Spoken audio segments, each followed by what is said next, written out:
ISKCON নিষিদ্ধ নিয়ে যা বললেন রিজওয়ানা হাসান।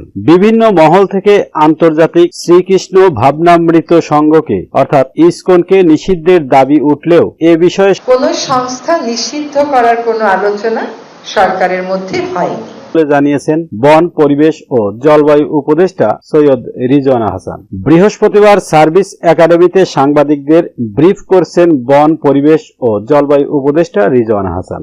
বৃহস্পতিবার উপদেষ্টা পরিষদের বৈঠক শেষে রাজধানীর ফরেন সার্ভিস একাডেমিতে সাংবাদিকদের ব্রিফ করেন তিনি। পরিবেশ উপদেষ্টা বলেন, কোন সংস্থা নিষিদ্ধের আলোচনা সরকারের মধ্যে হয়নি। ব্যক্তির অপরাধের সঙ্গে সংস্থার অপরাধ আমরা মিলিয়ে ফেলব না। তিনি বলেন, সবকিছু আলোচনার মাধ্যমেই সমাধান হচ্ছে, যে কোনো বিষয়েই রাস্তায় নামার প্রয়োজন নেই। ছোট ছোট বিষয় নিয়ে বিরোধে না জড়াতে আহ্বান উপদেষ্টা রিজওয়ানার। এ সময় উপদেষ্টা মাহফুজ আলম বলেন, কোন সংগঠনকে নিষিদ্ধ করার বিষয়ে সুষ্ঠু তদন্ত করে সিদ্ধান্ত নেবে সরকার। নির্বাচনী কার্যক্রম চলমান রয়েছে জানিয়ে তিনি বলেন, সরকারের দৃষ্টিভঙ্গি হচ্ছে সংস্কারের পরই নির্বাচন দেয়া, তবে সব রাজনৈতিক দলের সঙ্গে আলোচনা করেই সিদ্ধান্ত আসবে।